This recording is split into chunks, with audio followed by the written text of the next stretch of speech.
ఉన్నావంటే నిదరవన, కలలే కన్నావంటే నిజమై ముందుకి రానా, కలతై ఉన్నావంటే కథనవన.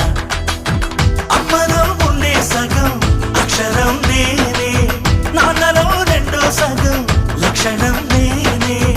అమ్మ తోడు నాన్న తోడు అన్ని నీకు అన్నే చూడు, చెల్లిపోని బంధం నేనమ్మ.